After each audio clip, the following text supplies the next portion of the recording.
ராமதூத மகாதீர ருத்ர வீரிய சமத்பவகா ஆஞ்சநேய கர்ப்ப சம்பூத வாயுபுத்திர நமோஸ்துதே. புண்ணிய பூமியாம் தமிழகத்தில் சென்னை கௌரிவாக்கத்தில் பஞ்சமுக ஆஞ்சநேயர் அருள் பாலிக்கிறார். அஞ்சனை மைந்தன் ஆஞ்சநேயர் 5 முகங்களுடன் 10 கரங்களுடன் அருள் பாலிக்கிறார். 5 முகங்களை கொண்ட ஆஞ்சநேயர் பஞ்சமுக ஆஞ்சநேயர் கௌரிவாக்கம் திருத்தலத்தில் நமக்கு அருள் பாலிக்கிறார். பஞ்சமுகங்கள் என்றால் ஒவ்வொரு முகத்திற்கும் தனி மகத்துவம் உண்டு. 5 முகங்களில் முதன்மையான முகம் வானரத்தின் முக அமைப்புடன் இருக்கும் ஆஞ்சநேய முகம்.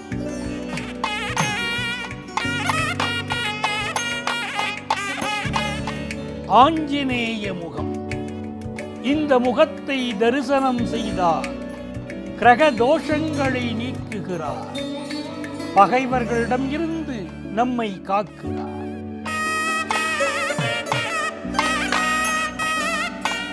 இரண்டாவது முகம் நரசிம்ம முகம்.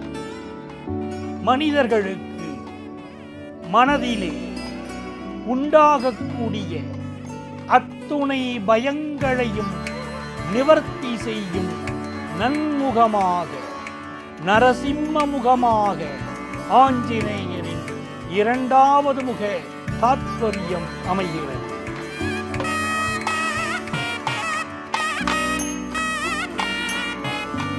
பஞ்சமுகங்களிலே 3வது முகம் கருட முகம்.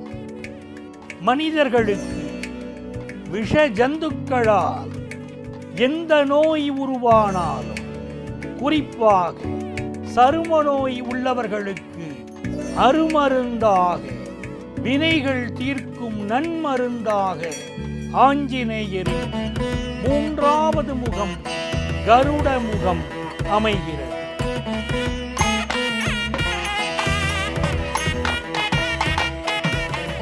4ஆம் முகம் தீரா கடனிலே அகப்பட்டவர்களுக்கு அபயம் அளிக்கக்கூடிய 4ஆம் முகம் வராக முகம். தீரா கடன்களிலிருந்து விடுதலை அளித்து செல்வம் செழிக்க வழிவகுக்கிறது.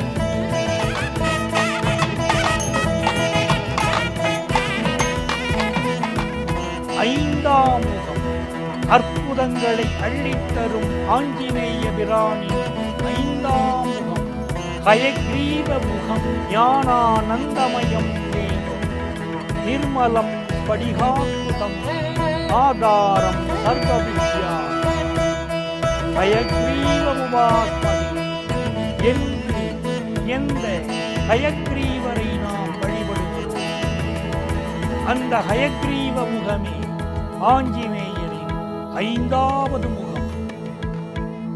சிறந்த ஞானம், கல்வி வளம், மாணவர்களுக்கு உயர்ந்த வாழ்க்கை, ஆழ்ந்த ஞானம், சாதாரண பாமரனையும் பண்டிதனாக்கும் ஹயக்ரீவ முகம்.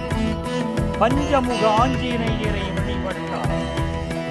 அவரால் நம் வாழ்க்கையிலே வசந்தம் உண்டாகிறது. கிரக தோஷங்கள் விலகுகிறது. நரசிம்ம முகம் பயத்தை விளக்குகிறது. கருட முகம் விஷ ஜந்துக்களால் உருவாகும் நோய்களை விளக்குகிறது. வராக முகம் தீரா கடனிலிருந்து நம்மை காப்பாற்றுகிறது. ஹயக்ரீவ முகமோ நல்ல ஞானத்தை, கல்வி பேற்றை அள்ளி அள்ளி வழங்குகிறது. பொதுவாக பஞ்சமுக ஆஞ்சநேயர் கோயில்களில் நரசிம்ம முகம், கருட முகம், வராக முகம், ஹயக்ரீவ முகம் ஆகியவை 4 புறங்களிலும், அவற்றிலிருந்து சற்று மேலே 5ஆம் திருமுகமாம் ஆஞ்சநேயர் முகமும் இருக்கும். ஆனால் இந்த திருக்கோயிலிலே 5 திருமுகங்களும் ஒரே வரிசையில் இருக்கும் சிறந்த அமைப்பு காணப்படுகிறது.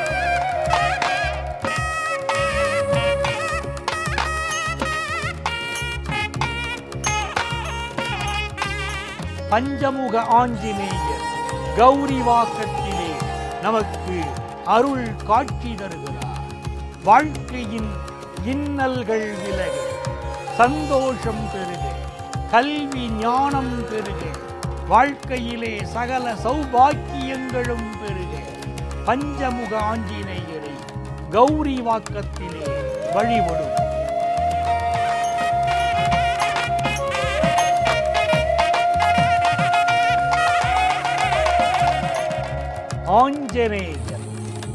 ஆஞ்சநேயர் என்றவுடன் ராமபக்த ஆஞ்சநேயர் நம் நினைவுக்கு வருகிறார். அதுபோல மலையை தூக்கி ஆகாயத்தில் பறக்கும் ஆஞ்சநேய உருவமும் மிகவும் பிரசித்தம். அந்த வரிசையிலே பஞ்சமுக ஆஞ்சநேயர் மிகவும் சிறப்பு வாய்ந்தவர். மகிமை வாய்ந்த 5 முகங்கள் பஞ்சமுக ஆஞ்சநேயர். யுத்தத்திலே கணக்கில் அடங்காத போர் வீரர்களை இழந்தான் ராவணன். ராமபிரானால் தானும் கொல்லப்படுவோமோ என்ற பயம் ராவணனுக்கு. உடனே பாதாள வேந்தனான மயில் ராவணனை வரவழைத்தான் ராவணன். மயில் ராவணன் நான்முகன் பிரம்மனை வேண்டி கடும் தவம் புரிந்து அரிய பல வரங்களை பெற்றவன். மாயா ஜாலங்கள் செய்வதில் அசகாய சூரன். தன்னை வணங்கிய மயில் ராவணனிடம் தனது கையறு நிலையை கூறி ராம லக்ஷ்மணரை அழிக்கும்படி கூறினான் ராவணன். மயில் ராவணன் ராமலட்சுமணர்களை பாதாள லோகத்தில் உள்ள காளி தேவிக்கு பலி கொடுப்பதாக சபதம் செய்து வீராவேசமாக புறப்பட்டார். விபீஷணனின் ஒற்றர்கள் மூலம் இதை அறிந்த சுக்ரீவன் ராமலக்ஷ்மணரை பாதுகாக்கும்படி அனுமனிடம் பணித்தார். ஹனுமான் ராமலக்ஷ்மணரை வர்ணசாலையின் உள்ளே அமர்த்தி தன் வாலினார் வர்ணசாலையை சுற்றிலும் கோட்டையை அமைத்து அதன் மீது கம்பீரமாக காவல் புரிந்தார். மயில் ராவணன் அனுமனிடம் வந்தார். ராம லட்சுமணரை பார்த்து வருவதாக தனது மாயா சக்தியால் அவர்களை சிறிய பொம்மைகளாய் மறைத்துக் கொண்டு வெளியே வந்தார். மாருதி ஜாக்கிரதை, மயில் ராவணன் என் உருவத்தில் கூட இங்கு வர முயற்சிப்பார் என்று கூறினார். விபீஷணன் உருவத்தில் வந்தான் அந்த மாயாவி மயில் ராவணன். நல்லவனை போல் வேஷமிட்டு வந்ததனால் ஆஞ்சநேயர் அவனை அனுமதித்தார். மயில் ராவணன் ராமலட்சுமணரை நிஜ உருவம் பெறச் செய்து சிறையிலே மயில் ராவணன் சென்ற பிறகு உண்மையாக விபீஷணர் ஆஞ்சநேயரிடம் வந்தார். இப்போதுதானே வந்து போனீர்கள் என்றார் ஆஞ்சநேயர். தான் வரவில்லையே என்றார் விபீஷணர். நடந்த தவறு ஆஞ்சநேயருக்கு புரிந்தது. மயில் ராவணன் இருக்கும் இடத்தை விபீஷணனிடம் கேட்டு தெரிந்து கொண்டார் ஆஞ்சநேயர். பாதாள லோகம் சென்றார். காளி தேவி கோயிலுக்குள் நுழைந்து தேவியின் உருவத்திற்கு பின்னால் மறைந்து கொண்டார்.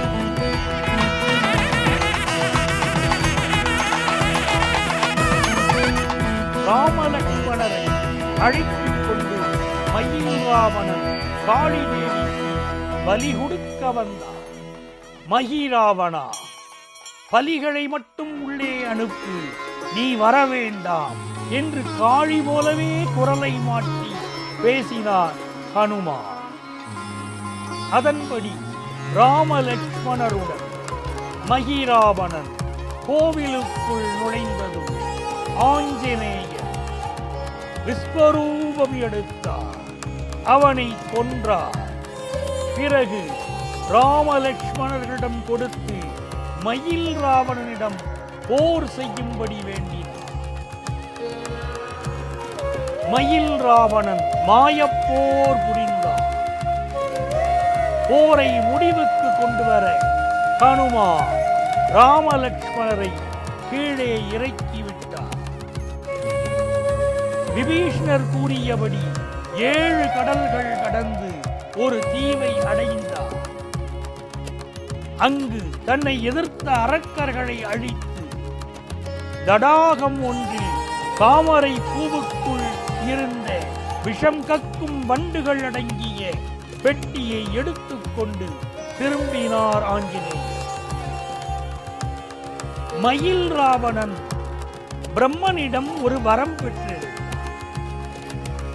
விஷவண்டுகள் 5ஐயும் ஒரே நேரத்தில் கொன்றால் மட்டுமே தனக்கு மரணம் நிகழ வேண்டும் என்று வரம் வாங்கியிருந்தார். அசரீரி மூலம் இதை அறிந்த ஆஞ்சநேயர் ஹனுமன் வானரம், நரசிம்மம், கருடன், வராகம், குதிரை முகங்கள் கொண்டு விசித்திர உருவம். இதை கண்ட மயில் ராவணன் நிலை தடுமாறி நின்றார். அதர்ம வழிகளில் சென்ற அரக்கனே, நீ அழியப் போகும் நேரம் நெருங்கிவிட்டது என்று கூறி பெட்டியை திறந்து 5 வண்டுகளையும் 5 முகங்களின் வாயினால் ஒரே நேரத்தில் கடித்து துப்பினார் ஆஞ்சநேயர்.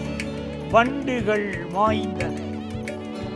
மயில் ராவணன் பாதாளமே அதிர கீழே விழுந்து துடிதுடித்து இறந்தார். 5 வண்டுகளும் அழிந்தன. அந்த மயில் ராவணன் அதனால் அழிந்தார். பிறகு ஆஞ்சநேயர் ராமலட்சுமணர்களை தோள்களில் தூக்கிக் கொண்டு இலங்கையை அடைந்தார். வானர சேனைகள் மகிழ்ந்தன. பிறகு நடந்த போரில் ராவணனை வதம் செய்தார் ஸ்ரீராமர். ஸ்ரீராமருக்கு வெற்றி என்ற கோஷம் எங்கும் ஒலித்தது. தேவர்கள் பூமாரி பொழிந்தார்.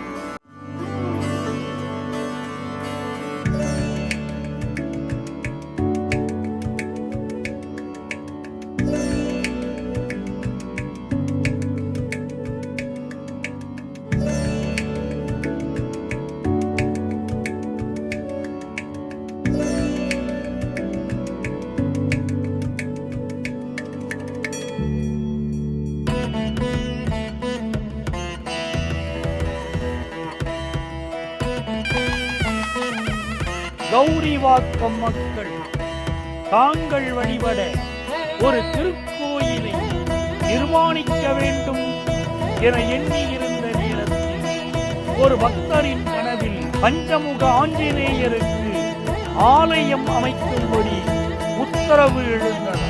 அதற்காக ஆஞ்சநேயர் சிலை அமைக்க பக்தர்கள் தேடிய போது பஞ்சமுகங்களும் வரிசையாக இருந்த ஒரு சிலை அவர்களுக்கு கிடைத்தது. அந்த பஞ்சமுக ஆஞ்சநேயருக்கு மக்களின் முயற்சியால் கும்பாபிஷேகம் செய்யப்பட்டது.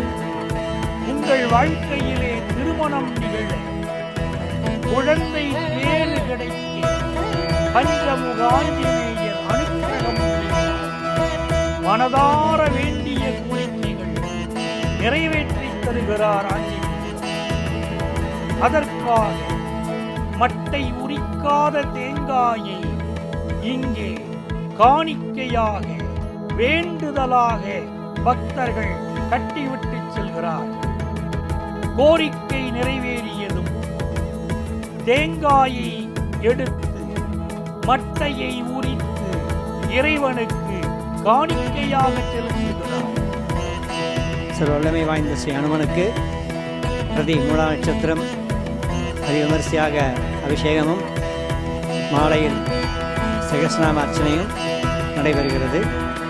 இதைத் தவிர ஒவ்வொரு வாரமும் இந்த ஆலயத்தில் காலை சுமார் 10 மணி முதல் 10:30 வரை ஸ்ரீ விஷ்ணு சகஸ்ர பாராயணம் பூர்த்தியடைந்து அதனைத் தொடர்ந்து மகா நைவேத்தியம் பலதரப்பட்ட பிரசாதங்கள் எம்பெருமானுக்கு கண்டுரள பண்ணி அன்னதானமாக நடைபெற்று கொண்டிருக்கிறது. இந்த ஆலயத்தில் அனுமன் ஜெயந்தி மகோத்சவம் பிற ஆலயங்களை காட்டிலும் அதிவிமரிசையாக பிரம்மோத்சவத்துக்கு நிகராக நடைபெற்று கொண்டிருக்கிறது. சென்னை தாம்பரத்தில் இருந்து வேளச்சேரி செல்லும் வழித்தடத்தில் 6 கிலோமீட்டர் தொலைவில் கௌரிவாக்கம் இத்திருக்கோயில் அமைந்துள்ளது. பஞ்ச இந்திரியங்களால் உயரப்படும் நாம் மகிமை மிக்க இந்த பஞ்சமுக ஆஞ்சநேயனை தியானித்து வழிபட்டார் தைரியம், பலம், பெரும் புகழ், புத்தி கூறும், உடல் ஆரோக்கியம், நல்ல எண்ணங்கள், மன நிம்மதி, குடும்பத்தில் ஒற்றுமை, நல் உறவு என்று சகல சௌபாக்கியங்களும் பெறலாம். புத்திர்பலம், யசோதைரியம், நிர்பயத்வம், அரோகதா, அஜாட்யம், வாக்படுத்வம் ச ஹனுமத் ஸ்மரணாத்பவே.